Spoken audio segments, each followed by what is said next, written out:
Hello, Surabhi किचनमध्ये तुमचं स्वागत आहे। आज आपण आलू पालकची भाजी बनवणार आहोत। तेल गरम झालं आहे, जिरा टाकूया आपण। इथे बारीक कापून लसूण घेतले तो टाकूया आणि सुकी मिरची घेतली आहे 2। इथे मोठा कांदा कापून घेतलेला आहे बारीक।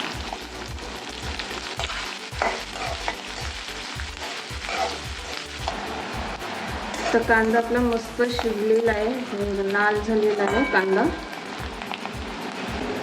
इथे हळद अर्धा चम्मच घेतलेले हळद। इथे 1 चम्मच रेड चिली पावडर घेतले।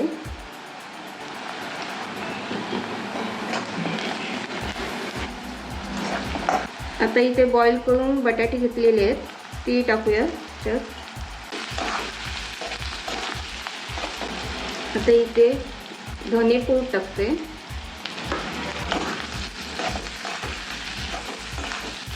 गरम मसाला,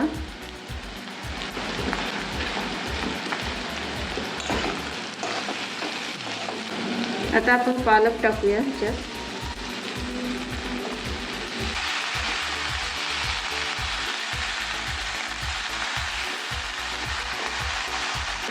आणि चवीपुरतं मीठ। हे सर्व मिक्स करून घ्यायचं आणि आता वाफेवर झाकण आपण ठेवायचं नाही आहे, कारण पालक लगेच शिजतो आणि आपण बटाटे बॉईल करून घेतलेले, त्याच्यामुळे झाकण ठेवायची गरज नाही। आता थोडा वेळ असंच ठेवून देऊया। आता हे बघा आपलं मस्त पालक शिजून झालेला आहे।